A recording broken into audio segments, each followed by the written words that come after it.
प्यारे बच्चों, ਅਸੀਂ ਜਿਹੜਾ ਇੰਟਰਫੇਰੈਂਸ ਆਫ ਲਾਈਟ ਬਾਰੇ ਆਪਾਂ ਡਿਸਕਸ ਕਰ ਰਹੇ ਹਾਂ।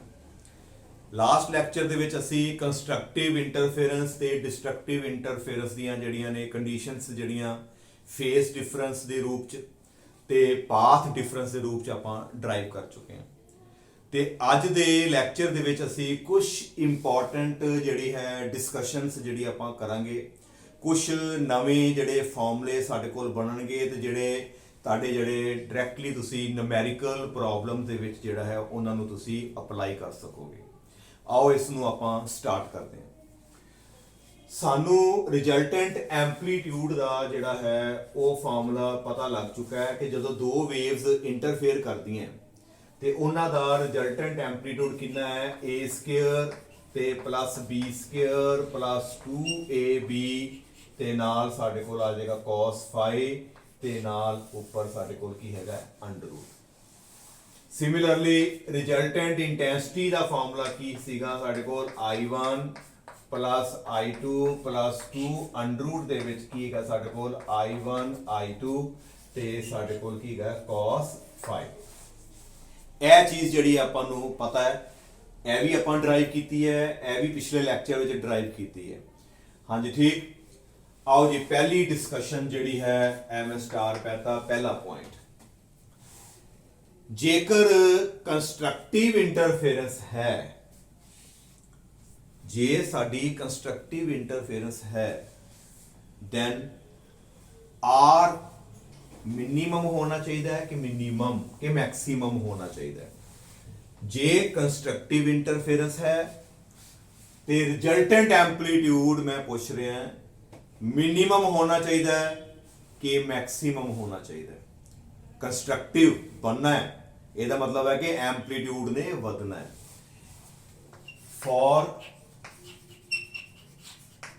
हाँ जी की लिखोगे, constructive interference R will be equal to R should be लिख लो, R should be हाँ जी मैक्सिमम होना चाहिए। R ਜਿਹੜਾ है मैक्सिमम होना चाहिए। दिस इंप्लाई ਜਿਹੜਾ R मैक्सिमम ਤਾਂ ਹੋਏਗਾ ਜੇਕਰ cos φ ਕਿੰਨਾ ਹੋਏਗਾ 1 ਹੋਏਗਾ। ਪਹਿਲਾਂ ਵੀ ਮੈਂ ਡਿਸਕਸ ਕੀਤਾ ਸੀ R ਦੀ ਵੈਲਿਊ cos φ ਤੇ ਡਿਪੈਂਡ ਕਰਦੀ ਹੈ, ਇੰਟੈਂਸਿਟੀ ਦੀ ਵੈਲਿਊ ਵੀ cos φ ਤੇ ਡਿਪੈਂਡ ਕਰਦੀ ਹੈ। ਇਹ ਦੋਨੋਂ ਚੀਜ਼ਾਂ ਮੈਕਸਿਮਮ ਤਾਂ ਹੋਣਗੀਆਂ ਜੇ cos ਮੈਕਸਿਮਮ ਹੈ ਤੇ cos ਦੀ ਮੈਕਸਿਮਮ ਵੈਲਿਊ ਮੈਂ ਦੱਸ ਚੁੱਕਾ ਕਿੰਨੀ ਹੁੰਦੀ ਹੈ 1। ਇੱਥੇ 1 ਭਰ ਦੋ, ਇੱਥੇ cos φ ਦੀ ਜਗ੍ਹਾ ਤੇ ਕਿੰਨਾ ਲਗਾ ਦੋ 1। देयरफॉर R मैक्सिमम हाँ जी कितनी वैल्यू आएगी a² +b² +2ab × 1। की कीता R मैक्सिमम ਤਾਂ ਹੋਏਗਾ ਜੇਕਰ cos φ ਦੀ ਵੈਲਿਊ ਕਿੰਨੀ ਹੋਵੇ ਸਾਡੇ ਕੋਲ 1। ਇੱਥੇ ਅਸੀਂ 1 ਲਗਾਤਾ। 1 ਨੂੰ ਅਸੀਂ ਛੱਡ ਸਕਦੇ ਹਾਂ, 1 ਦਾ ਕੋਈ ਮਤਲਬ ਨਹੀਂ।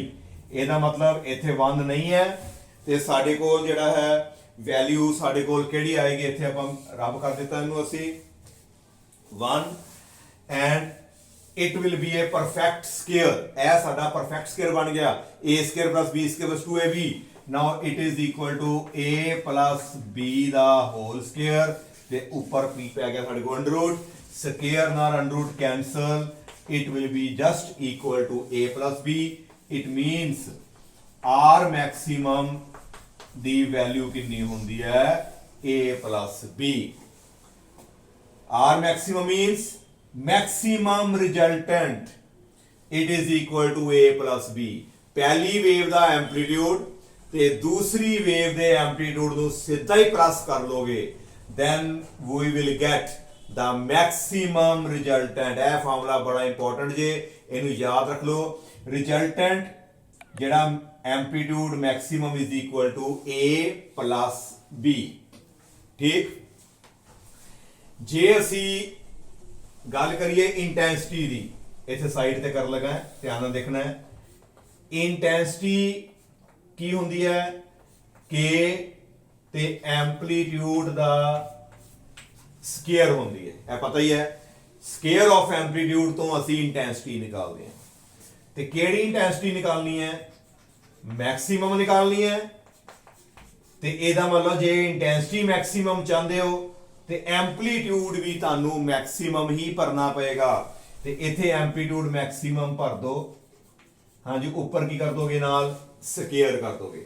ਜੇ ਇੰਟੈਂਸਿਟੀ ਮੈਕਸਿਮਮ ਹੈ ਇਹਦਾ ਮਤਲਬ ਐਂਪਲੀਟਿਊਡ ਮੈਕਸਿਮਮ ਦਾ ਕੀ ਕਰ ਦਿੱਤਾ ਸਕੇਅਰ, ਔਰ ਜਿਹੜੀ ਮੈਕਸਿਮਮ ਇੰਟੈਂਸਿਟੀ ਹੋਏਗੀ K ਤੇ ਆ ਕਿੰਨਾ ਹੁੰਦਾ ਹੈ A plus B। ਹੁਣੇ ਪੜਿਆ ਰਿਜ਼ਲਟੈਂਟ ਮੈਕਸਿਮਮ ਜਿਹੜਾ ਹੁੰਦਾ ਹੈ A plus B, ਉੱਪਰ ਸਕੇਅਰ ਆ ਗਿਆ। Now this is the formula for resultant intensity maximum. Maximum resultant intensity is equal to A plus B the whole square ਆ ਜਾਏਗਾ ਤੁਹਾਡੇ ਕੋਲ। ਹਾਂਜੀ ਠੀਕ, ਕੋਈ ਡਾਊਟ ਨਹੀਂ ਹੋਣਾ ਚਾਹੀਦਾ। ਤੇ ਹੁਣ ਅਸੀਂ ਚੱਲਦੇ ਹਾਂ ਡਿਸਟਰਕਟਿਵ ਇੰਟਰਫੇਰੈਂਸ ਵਾਸਤੇ। ਹੁਣ ਆਪੇ ਦੱਸੋ ਡਿਸਟਰਕਟਿਵ ਇੰਟਰਫੇਰੈਂਸ ਵਾਸਤੇ R should be, ਹਾਂਜੀ ਕੀ ਆਏਗਾ ਇੱਥੇ ਆਪੇ ਸੋਚੋ। R ਦੀ ਵੈਲਿਊ ਆਣੀ ਚਾਹੀਦੀ ਹੈ ਮਿਨੀਮਮ, ਤੇ R ਮਿਨੀਮਮ ਤਾਂ ਹੋਏਗਾ ਜੇਕਰ cos phi ਕੀ ਹੋਵੇ ਮਿਨੀਮਮ, ਤੇ cos phi ਦੀ ਜਿਹੜੀ ਹੈ ਉਹ ਮਿਨੀਮਮ ਵੈਲਿਊ ਕਿੰਨੀ ਆਏਗੀ -1। ਇਹਦਾ ਮਤਲਬ ਜਿੱਥੇ cos phi ਹੈ ਉਥੇ ਸਾਨੂੰ ਕੀ ਲਗਾਉਣਾ ਪਏਗਾ, ਸਾਡੀ ਵੈਲਿਊ ਆ ਜਾਏਗੀ -1। ਹੁਣ ਇਹ ਵਾਲਾ ਮਾਈਨਸ ਇੱਥੇ ਆ ਜਾਏਗਾ ਸਾਡੇ ਕੋਲ, ਤੇ ਜਦੋਂ ਇੱਥੇ ਵੈਲਿਊ ਆਏਗੀ ਤੇ ਸਾਡੇ ਕੋਲ ਕੀ ਬਣੇਗਾ, it will be a square plus b square minus 2ab। it is also a perfect square। ਇਹ ਕਿਹਦਾ perfect square ਹੈ, it is equal to a minus b the whole square ਆ ਜਾਏਗਾ। it is equal to a minus b the whole square। ਠੀਕ, ਤੇ ਜਦੋਂ square ਦਾ under route ਅਸੀਂ cancel ਕਰ ਦਾਂਗੇ ਤੇ ਸਾਡੇ ਕੋਲ ਆ ਗਿਆ a minus b। it means minimum ਜਿਹੜਾ ਸਾਡੀ ਜਿਹੜੀ ਐਂਪਲੀਟਿਊਡ ਹੋਏਗਾ ਮਿਨੀਮਮ, ਉਹਦੀ ਵੈਲਿਊ ਸਾਡੇ ਕੋਲ ਕਿੰਨੀ ਆ ਗਈ a minus b। ਜੇ ਪਲੱਸ ਕਰ ਲੋਗੇ ਦੋਨੋਂ amplitude a plus b, it will be the maximum। ਤੇ ਜੇ ਅਸੀਂ ਮਿਨੀਮਮ ਦੀ ਗੱਲ ਕਰਾਂਗੇ it will become the a minus b। ਤੇ ਸਿਮਿਲਰਲੀ I minimum ਕੀ ਆਏਗਾ ਆਪੇ ਸੋਚੋ।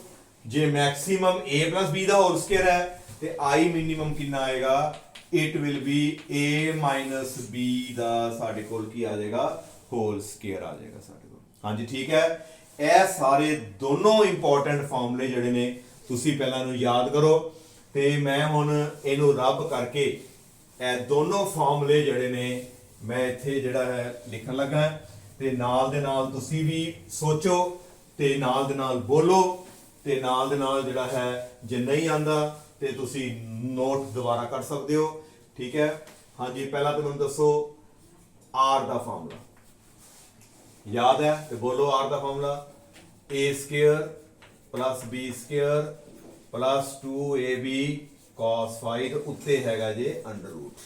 ਹਾਂਜੀ ਇਹ ਤੁਹਾਨੂੰ ਕੋਈ ਡਾਊਟ ਨਹੀਂ ਹੋਣਾ ਚਾਹੀਦਾ, ਕਿਉਂਕਿ R ਦੀ ਜਿਹੜੀ ਹੈ ਉਹ ਵੈਲਿਊ ਸਾਡੀ ਜਿਹੜੀ ਹੈ ਉਹ ਆਪਣੀ ਬਣ ਚੁੱਕੀ ਹੈ। ਦੈਨ ਸੈਕੰਡ ਨੰਬਰ ਤੇ ਸਾਡੇ ਕੋਲ ਕੀ ਹੈ I ਦਾ ਫਾਰਮੂਲਾ। I ਇਕੁਅਲ ਟੂ, ਹਾਂਜੀ I ਕਿਹਦੇ ਇਕੁਅਲ ਹੁੰਦਾ ਹੈ I1 plus I2 plus 2 under route I1 I2, ਹਾਂਜੀ ਆ ਗਿਆ ਸਾਡੇ ਕੋਲ cos phi ਆ ਗਿਆ। R ਮੈਕਸਿਮਮ ਦਾ ਫਾਰਮੂਲਾ ਇਹ ਵੀ ਤੁਸੀਂ ਨੋਟ ਕਰ ਲਿਆ a plus b। R minimum the formula ਸਾਡੇ ਕੋਲ ਆ ਗਿਆ a minus b। I maximum the formula a plus b ਦਾ whole square. I minimum the formula a minus b ਦਾ ਸਾਡੇ ਕੋਲ ਕੀ ਆ ਗਿਆ ਹੋਲ ਸਕੁਅਰ।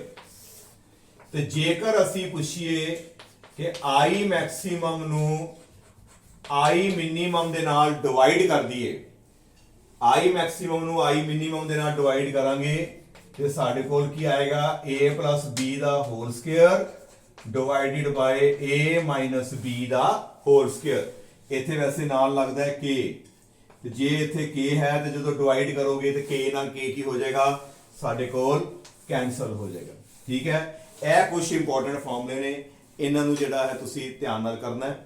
ਠੀਕ ਹੈ, ਨੈਕਸਟ ਲੈਕਚਰ ਦੇ ਵਿੱਚ ਅਸੀਂ ਕੁਝ ਨੂਮੈਰੀਕਲਸ ਜਿਹੜੇ ਨੇ ਇਹਨਾਂ ਦੇ ਰਿਲੇਟਡ ਜਿਹੜਾ ਆਪਾਂ ਸੋਲਵ ਕਰਾਂਗੇ। Thank you.